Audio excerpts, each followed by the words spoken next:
Gimęs dabartinės Ukrainos teritorijoje, Voluinės Volodymyre, stačiatikių šeimoje, Ivanas Kuncevičius, įstojęs į vienuolyną, priėmė Juozapato vardą, pritardamas Brastos bažnytinės unijos deklaruotam bažnyčios dalies atsivertimui į vienybę su Roma.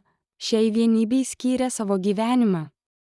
Šie Juozapato dvasiniai ieškojimai subrendo Lietuvos žemėje, Vilniuje, kur jis 1604 metais tapo bazilijonų vienuoliu.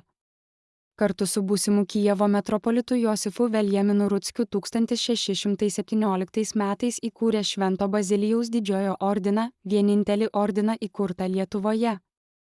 Švento Bazilijaus didžiojo ordinas tapo pagrindiniu Brastos bažnytinės unijos priimtų nutarimų įgyvendintoju. Todėl vienuoliai bazilijonai bei kiti graikų apeigų katalikai vadinami unitais. 1617 metais Juozapatas buvo paskirtas Polocko arkivyskupu.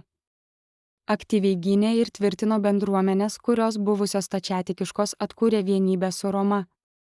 Šventasis Juozapatas rūpinosi dvasiniu tikinčiųjų ir šventikų gyvenimu, parašė daug kreipimųsi į savo arkivyskupijos įvairių luomų krikščionis, kaip tobulinti savo pašaukimo gyvenimą pagal Kristaus mokymą.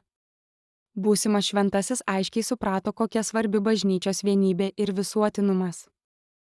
1623 m. lapkričio 12 d. Juozapatas Kuncevičius pats tapo išaugusios priešpriešos auka, ortodoksų tradicionalistų grupė sukurstyta minia nužudė Vitebske vizitacijos metu besilankantį arkivyskupą, o jo kūną įmetė į Dauguvą.